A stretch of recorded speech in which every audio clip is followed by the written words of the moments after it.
ആകാശവാണി.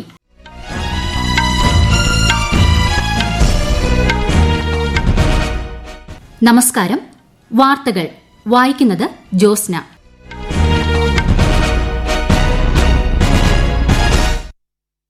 പ്രധാന വാർത്തകൾ. രാജ്യവികസനത്തിനായി തുടർച്ചയായി പ്രവർത്തിക്കണമെന്ന് മൻ കി ബാത്തിൽ ജനങ്ങളോട് ആഹ്വാനം ചെയ്ത് പ്രധാനമന്ത്രി നരേന്ദ്രമോദി. ഭാരതം ഇന്നൊവേഷൻ ഹബ്ബായി മാറുകയാണെന്നും പ്രധാനമന്ത്രി. വിദ്യാഭ്യാസത്തിനും പുരോഗതിക്കും ഭാഷാ വ്യത്യാസം തടസ്സമാകരുതെന്ന കേന്ദ്രനയം. അയോധ്യയിലെ രാമക്ഷേത്രവുമായി ബന്ധപ്പെട്ട് രാജ്യം ആവേശത്തിലെന്നും പ്രധാനമന്ത്രി. ബാങ്കിംഗ് മേഖലയിലെ തട്ടിപ്പുകൾ തടയാൻ പൊതുമേഖലാ ബാങ്കുകൾക്ക് കേന്ദ്ര ധനമന്ത്രിയുടെ നിർദ്ദേശം. സനാതന പാരമ്പര്യത്തിൽ ഗുണപരമായ മാറ്റങ്ങൾ വരുത്താനാണ് ഗുരുദേവൻ ശ്രമിച്ചതെന്ന് കേന്ദ്ര സഹമന്ത്രി വി മുരളീധരൻ. ഇസ്രായേൽ ഹമാസ് യുദ്ധം അതിരൂക്ഷം. റഷ്യയ്ക്ക് തിരിച്ചടി നൽകി യുക്രൈൻ. വാർത്തകൾ വിശദമായി. പഞ്ചപ്രാണങ്ങളെ ധ്യാനിച്ച് രാജ്യവികസനത്തിനായി തുടർച്ചയായി പ്രവർത്തിക്കണമെന്ന് ഭാരതീയരെ ആഹ്വാനം ചെയ്ത് പ്രധാനമന്ത്രി നരേന്ദ്രമോദി. പ്രതിമാസ റേഡിയോ പ്രഭാഷണ പരിപാടിയായ മൻ കി ബാത്തിന്റെ 108ാം അധ്യായത്തിലൂടെ ജനങ്ങളുമായി സംവദിക്കുകയായിരുന്നു അദ്ദേഹം. രാജ്യത്തിന് എന്ത് നേട്ടമുണ്ടാക്കുമെന്നത് കണക്കിലെടുത്തായിരിക്കണം ജനങ്ങൾ ജോലിയും തീരുമാനവും സ്വീകരിക്കാൻ. രാജ്യം ആദ്യം എന്ന തന്ത്രം പിൻപറ്റിയാൽ ഇന്ത്യയെ വികസിതവും സ്വാശ്രയവുമാക്കി മാറ്റാൻ സാധിക്കുമെന്നും പ്രധാനമന്ത്രി പറഞ്ഞു. ഭാരതം ഇന്നൊവേഷൻ ഹബ്ബായി മാറുന്നത് മുന്നേറ്റത്തിന്റെ പ്രതീകമാണ്. നവീകരണത്തിന് പ്രാധാന്യം നൽകാത്ത ഒരു രാജ്യത്തിന്റെ വികസനം നിലയ്ക്കുമെന്നും ശ്രീ നരേന്ദ്രമോദി പറഞ്ഞു. मेरा ये विश्वास रहा है कि जो देश इनोवेशन को महत्व नहीं देता उसका विकास रुक जाता है. भारत का इनोवेशन हब बनना इस बात का प्रतीक है कि हम रुकने वाले नहीं हैं. 2015 में हम ग्लोबल इनोवेशन इंडेक्स में 81वें റാങ്ക് पर थे. आज हमारी रैंक 40. ഒരു ഭാഷയിൽ പ്രഭാഷണം നടത്തുകയും മാതൃഭാഷയിൽ കേൾക്കുകയും ചെയ്യുന്ന നിർമ്മിത ബുദ്ധി കൊണ്ടുള്ള ഭാഷണിയുടെ ഉപയോഗം സ്കൂളുകളിലും ആശുപത്രികളിലും കോടതികളിലും വ്യാപകമായി ഉപയോഗിക്കണം. ഈ സംവിധാനത്തിലെ കുറവുകൾ പരിഹരിക്കുന്നതിനായി കൂടുതൽ പര്യവേക്ഷണം നടത്തണമെന്നും അദ്ദേഹം യുവതലമുറയോട് അഭ്യർത്ഥിച്ചു. മാറുന്ന കാലത്ത് നമ്മുടെ ഭാഷകളെ സംരക്ഷിക്കുകയും അവയെ പ്രോത്സാഹിപ്പിക്കുകയും വേണം. ഭാഷാ പ്രശ്നങ്ങൾ കാരണം പല കുട്ടികളും പഠനം പാതി വഴിയിൽ ഉപേക്ഷിച്ചിരുന്നു. ഒരു കുട്ടിയുടെയും വിദ്യാഭ്യാസത്തിനും പുരോഗതിക്കും ഭാഷ ഒരു തടസ്സമാകരുത് എന്നതാണ് സർക്കാർ നയമെന്നും പ്രധാനമന്ത്രി പറഞ്ഞു. बदलते हुए समय में हमें अपनी भाषाएं बचानी भी है और उनका संवर्धन भी करना है. हमारा प्रयास है कि भाषा किसी भी बच्चे की शिक्षा और प्रगति में बाधा नहीं बननी. അയോധ്യയിലെ രാമക്ഷേത്രവുമായി ബന്ധപ്പെട്ട രാജ്യമൊട്ടാകെ ഉത്സാഹവും ആവേശവുമാണെന്നും ശ്രീ നരേന്ദ്രമോദി പറഞ്ഞു. അയോധ്യയിലെ രാമക്ഷേത്ര സമർപ്പണവുമായി ബന്ധപ്പെട്ട ചരിത്ര മുഹൂർത്തത്തിൽ കലാകാരന്മാർ അവരുടെ സൃഷ്ടികൾ ശ്രീറാം ഭജൻ എന്ന ഹാഷ്ടാഗ് ഉപയോഗിച്ച് പങ്കിടണമെന്നും അദ്ദേഹം അഭ്യർത്ഥിച്ചു. बीते कुछ दिनों में श्री राम और अयोध्या को लेकर कई सारे नए गीत, नए भजन बनाए गए. मेरा आपसे अनुरोध है कि हैशटैग श्री राम भजन के साथ आप अपनी रचनाओं को सोशल मीडिया पर शेयर करें. ये संकलन भावों का, भक्ति का ऐसा प्रवाह बनेगा जिसमें हर कोई राममय हो जाए. പുതുവത്സരത്തിൽ ശാരീരിക ക്ഷമതയ്ക്ക് പ്രാധാന്യം നൽകി പ്രതിജ്ഞയെടുക്കണമെന്നും പ്രധാനമന്ത്രി ചൂണ്ടിക്കാട്ടി. ഭാരതത്തിലെ നിരവധി പുരാതന വ്യായാമങ്ങളും ആരോഗ്യവും ശാരീരിക ക്ഷമതയുമായി ബന്ധപ്പെട്ട രീതികളും സ്വീകരിക്കുകയും പഠിപ്പിക്കുകയും വേണം. ശക്തി, ബലം, ഭാവം, ശ്വസനം എന്നിവ മെച്ചപ്പെടുത്താൻ കഴിയുന്ന ഗദാവ്യായാമം സ്വീകരിക്കണമെന്നും അദ്ദേഹം പറഞ്ഞു. പുതുവർഷത്തിൽ വിജയത്തിന്റെ പുതിയ ഉയരങ്ങളിലെത്തട്ടെ എന്നും ഈ വർഷത്തെ അവസാന മൻ കി ബാത്തിൽ പ്രധാനമന്ത്രി ജനങ്ങൾക്ക് ആശംസ നൽകി.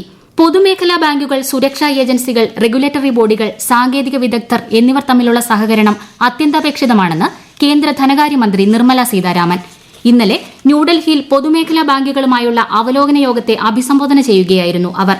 പൊതുമേഖലാ ബാങ്കുകളുടെ പ്രവർത്തനത്തിൽ മന്ത്രി സംതൃപ്തി പ്രകടിപ്പിച്ചു. ബാങ്കിംഗ് മേഖലയിൽ നടന്നുവരുന്ന തട്ടിപ്പുകളിൽ ശ്രദ്ധ കേന്ദ്രീകരിക്കാനും ലോൺ വിതരണത്തിൽ ജാഗ്രത വർദ്ധിപ്പിക്കണമെന്നും മന്ത്രി പറഞ്ഞു. ആഭ്യന്തര ധനകാര്യ സംവിധാനങ്ങളുടെ സമഗ്രത ഉറപ്പാക്കാൻ സജീവമായ സൈബർ സുരക്ഷാ നടപടികൾ സ്വീകരിക്കേണ്ടതിന്റെ ആവശ്യകതയും മന്ത്രി ഊന്നിപ്പറഞ്ഞു. ഈ കാലഘട്ടത്തിൽ ശ്രീനാരായണ ഗുരുവിന്റെ ദർശനങ്ങളുടെ പ്രസക്തി വർദ്ധിച്ചു വരികയാണെന്ന് കേന്ദ്ര സഹമന്ത്രി വി മുരളീധരൻ. 91ാമത് ശിവഗിരി തീർത്ഥാടന മഹാസമ്മേളനം വർക്കലയിൽ ഉദ്ഘാടനം ചെയ്യുകയായിരുന്നു അദ്ദേഹം. സംസ്ഥാനത്ത് സ്ത്രീകൾക്കും കുട്ടികൾക്കും നേരെയുള്ള അതിക്രമങ്ങൾ വർദ്ധിച്ചിരിക്കുന്നു. ഗുരുദർശനങ്ങൾ കേരളത്തിൽ പ്രാവർത്തികമാകുന്നുണ്ടോ എന്ന് നാം ചിന്തിക്കണമെന്നും അദ്ദേഹം പറഞ്ഞു. സനാതന പാരമ്പര്യത്തിൽ ജീർണതകൾ ഉണ്ടായപ്പോൾ സനാതന പാരമ്പര്യത്തിൽ ഗുണപരമായ മാറ്റങ്ങൾ വരുത്താനാണ് ഗുരുദേവൻ ശ്രമിച്ചിട്ടുള്ളത്.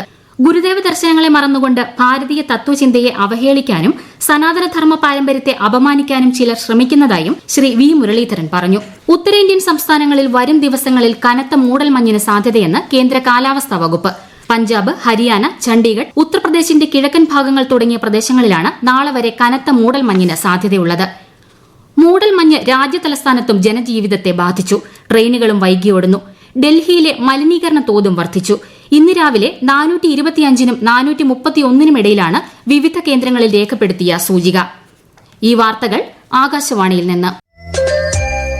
ആകാശവാണി വാർത്തകളും വാർത്താധിഷ്ഠിത പരിപാടികളും all India radio news Thiruvananthapuram എന്ന യൂട്യൂബ് ചാനലിൽ ലഭ്യമാണ്. കൂടുതൽ വാർത്തകൾക്കായി @all India radio news Thiruvananthapuram എന്ന ഫേസ്ബുക്ക് പേജും @ARnews_TVM എന്ന എക്സ് ഹാൻഡിലും സന്ദർശിക്കാം. പുതുവർഷത്തെ വരവേൽക്കാൻ ഒരുങ്ങി രാജ്യം. വിവിധ ആഘോഷ പരിപാടികളാണ് പുതുവത്സരത്തോടനുബന്ധിച്ച് നടക്കുക. ഇതിന്റെ ഭാഗമായി രാജ്യതലസ്ഥാനത്ത് കർശന സുരക്ഷയാണ് ഏർപ്പെടുത്തിയിരിക്കുന്നത്. നഗരത്തിൽ ശനിയാഴ്ച രാത്രി ആരംഭിച്ച ഡൽഹി പോലീസിന്റെ പരിശോധന നാളെയും തുടരും. 2024 സ്വാഗതം ചെയ്യാൻ സംസ്ഥാനത്തും വിപുലമായ ആഘോഷങ്ങൾ നടക്കും. കേരളത്തിൽ ഫോർട്ട് കൊച്ചി, തിരുവനന്തപുരം തുടങ്ങിയിടങ്ങളിൽ കനത്ത സുരക്ഷയും നിയന്ത്രണങ്ങളും ഏർപ്പെടുത്തിയിട്ടുണ്ട്. സംസ്ഥാന സ്കൂൾ കലോത്സവം ജനുവരി 4-ന് മുഖ്യമന്ത്രി പിണറായി വിജയൻ ഉദ്ഘാടനം ചെയ്യുമെന്ന് മന്ത്രി വി ശിവൻകുട്ടി. ജനുവരി 8 വരെ തുടരുന്ന കലോത്സവത്തിന്റെ സമാപന സമ്മേളനത്തിൽ നടൻ മമ്മൂട്ടി മുഖ്യാതിഥിയാകും. പ്രതിപക്ഷ നേതാവ് വി ഡി സതീശൻ സമാപന സമ്മേളനം ഉദ്ഘാടനം ചെയ്യും. സസ്യാഹാരം തന്നെയായിരിക്കും ഇത്തവണയും വിളമ്പുകയെന്നും ഹരിത ചട്ടമനുസരിച്ചായിരിക്കും പരിപാടികൾ നടത്തുകയെന്നും മന്ത്രി അറിയിച്ചു. കേന്ദ്ര പദ്ധതികൾ ജനങ്ങളിലേക്ക് എത്തിക്കുന്ന വികസിത് ഭാരത് സങ്കല്പയാത്ര കേരളത്തിൽ മികച്ച ജനപങ്കാളിത്തത്തോടെ പുരോഗമിക്കുന്നു. മലപ്പുറം ജില്ലയിൽ 56 പഞ്ചായത്തുകളിൽ പര്യടനം പൂർത്തിയാക്കി. നാളെ വേങ്ങര ബ്ലോക്കിലെ വേങ്ങര, കണ്ണമംഗലം പഞ്ചായത്തുകളിലാണ് വികസിത് സങ്കല്പ് യാത്ര എത്തിച്ചേരുക. തിരുവനന്തപുരത്ത് കിളിമാനൂർ, പഴയ കുന്നുമ്മേൽ ഗ്രാമപഞ്ചായത്തുകളിൽ നാളെ പര്യടനം തുടരും. ആലപ്പുഴ ജില്ലയിൽ യാത്ര 19ാം ദിവസത്തിലേക്ക് കടന്നു. കേരളത്തിലെ തദ്ദേശ സ്വയംഭരണ സ്ഥാപനങ്ങൾ വഴിയുള്ള മുഴുവൻ സേവനങ്ങളും ഓൺലൈനായി ലഭ്യമാക്കുന്ന കെ സ്മാർട്ട് നാളെ മുതൽ. എറണാകുളത്ത് നടക്കുന്ന ചടങ്ങിൽ മുഖ്യമന്ത്രി പിണറായി വിജയൻ പദ്ധതി ഉദ്ഘാടനം ചെയ്യും. മന്ത്രിമാരായ MP രാജേഷ്, P രാജീവ് തുടങ്ങിയവർ പങ്കെടുക്കും. മുനിസിപ്പൽ കോർപ്പറേഷനുകളിലും മുനിസിപ്പാലിറ്റികളിലുമാണ് കെ സ്മാർട്ട് ആദ്യഘട്ടത്തിൽ വിന്യസിക്കുന്നത്. ഏപ്രിൽ 1-ന് ഗ്രാമപഞ്ചായത്തുകളിലേക്കും വ്യാപിപ്പിക്കും. കേരളത്തിൽ ഇന്ന് രാത്രി 8 മണി മുതൽ നാളെ പുലർച്ചെ 6 മണിവരെ പെട്രോൾ പമ്പുകൾ അടച്ചിടും. സംസ്ഥാനത്തെ വിവിധ ജില്ലകളിലായി പെട്രോൾ പമ്പുകൾക്ക് നേരെ നടക്കുന്ന ഗുണ്ട ആക്രമണത്തിൽ പ്രതിഷേധിച്ചാണ് നടപടി.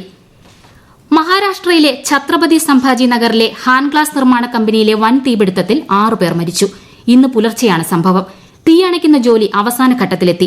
ഉറങ്ങുന്നവരാണ് അപകടത്തിനിരയായത്. പഞ്ചാബിൽ പാക് അതിർത്തിയോട് ചേർന്ന ടാൺതരണിൽ ചൈന നിർമ്മിത ഡ്രോണും നിരോധിത ഉൽപ്പന്നങ്ങളും കണ്ടെടുത്തു. BSFും പഞ്ചാബ് പോലീസും ചേർന്ന് നടത്തിയ തെരച്ചിലിലാണ് ക്വാഡ്കോപ്റ്റർ ഡ്രോണും പാക്കറ്റിലെ ഉൽപ്പന്നങ്ങളും കണ്ടെടുത്തത്. ശനിയാഴ്ച പാകിസ്ഥാൻ ഭാഗത്ത് നിന്ന് പറക്കുന്നതായി സംശയിക്കുന്ന ഒരു ശബ്ദം കേട്ടതിനെ തുടർന്നായിരുന്നു തെരച്ചിൽ. ജമ്മു കാശ്മീരിലെ ബാരാമുള്ളയിൽ കോടിക്കണക്കിന് രൂപ വിലമതിക്കുന്ന ലഹരി വസ്തുക്കൾ പോലീസ് പിടികൂടി. ഹെറോയിൻ, കറുപ്പ്, കഞ്ചാവ്, ചരസ് എന്നിവയാണ് പിടികൂടിയത്. പാകിസ്ഥാനിൽ നിന്ന് കടത്തിയതാണ് ഇതെന്നാണ് പോലീസ് നൽകുന്ന സൂചന. ഇന്ത്യ ഓസ്ട്രേലിയ വനിതാ ഏകദിന ക്രിക്കറ്റ് പരമ്പരയിലെ അവസാന മത്സരം ചൊവ്വാഴ്ച മുംബൈയിലെ വാങ്കഡെ സ്റ്റേഡിയത്തിൽ നടക്കും. ഇന്നലെ നടന്ന 2ാം മത്സരത്തിൽ ഓസീസ് 3 റൺസിന് വിജയിച്ചിരുന്നു. റഷ്യയിലെ ബെൽഗോറോഡ് നഗരത്തിൽ യുക്രൈൻ ഇന്നലെ നടത്തിയ ആക്രമണത്തിൽ 21 പേർ കൊല്ലപ്പെട്ടു. 110 പേർക്ക് പരിക്കേറ്റതായും റഷ്യൻ പ്രതിരോധ മന്ത്രാലയം അറിയിച്ചു. റഷ്യ യുക്രൈനിൽ നടത്തിയ വ്യോമാക്രമണത്തിൽ 40 പേർ കൊല്ലപ്പെട്ടതിന് തിരിച്ചടി നൽകിയതാണ് യുക്രൈൻ. ഈജിപ്തുമായുള്ള ഗാസ അതിർത്തിയുടെ നിയന്ത്രണം തിരിച്ചുപിടിക്കുമെന്ന് ഇസ്രായേൽ പ്രധാനമന്ത്രി ബെഞ്ചമിൻ നെതന്യാഹു. യുദ്ധം ഉച്ചസ്ഥായിയിലാണെന്നും ഈജിപ്തുമായുള്ള ഗാസയുടെ അതിർത്തിയിലൂടെ കടന്നുപോകുന്ന ഫിലാഡൽഫി കോറിഡോർ ബഫർ സോൺ ഇസ്രായേലിന്റെ നിയന്ത്രണത്തിലായിരിക്കണമെന്നും അദ്ദേഹം മാധ്യമങ്ങളോട് പറഞ്ഞു. അതിനിടെ വെസ്റ്റ് ബാങ്കിലെ തുൽക്രമിന് കിഴക്കുള്ള നൂർ ഷംസ് അഭയാർത്ഥി ക്യാമ്പിൽ സംഘർഷം റിപ്പോർട്ട് ചെയ്തിട്ടുണ്ട്. പ്രധാന വാർത്തകൾ വീണ്ടും. രാജ്യവികസനത്തിനായി തുടർച്ചയായി പ്രവർത്തിക്കണമെന്ന് മൻ കി ബാത്തിൽ ജനങ്ങളോട് ആഹ്വാനം ചെയ്ത് പ്രധാനമന്ത്രി നരേന്ദ്രമോദി. ഭാരതം ഇന്നൊവേഷൻ ഹബ്ബായി മാറുകയാണെന്നും പ്രധാനമന്ത്രി. വിദ്യാഭ്യാസത്തിനും പുരോഗതിക്കും ഭാഷാ വ്യത്യാസം തടസ്സമാകരുതെന്ന കേന്ദ്രനയം. അയോധ്യയിലെ രാമക്ഷേത്രവുമായി ബന്ധപ്പെട്ട് രാജ്യം ആവേശത്തിലെന്നും പ്രധാനമന്ത്രി. ബാങ്കിംഗ് മേഖലയിലെ തട്ടിപ്പുകൾ തടയാൻ പൊതുമേഖലാ ബാങ്കുകൾക്ക് കേന്ദ്ര ധനമന്ത്രിയുടെ നിർദ്ദേശം. സനാതന പാരമ്പര്യത്തിൽ ഗുണപരമായ മാറ്റങ്ങൾ വരുത്താനാണ് ഗുരുദേവൻ ശ്രമിച്ചതെന്ന് കേന്ദ്ര സഹമന്ത്രി വി മുരളീധരൻ. ഇസ്രായേൽ ഹമാസ് യുദ്ധം അതിരൂക്ഷം, റഷ്യയ്ക്ക് തിരിച്ചടി നൽകി യുക്രൈൻ. വാർത്തകൾ കഴിഞ്ഞു. അടുത്ത വാർത്താ പ്രക്ഷേപണം വൈകിട്ട് 6:30.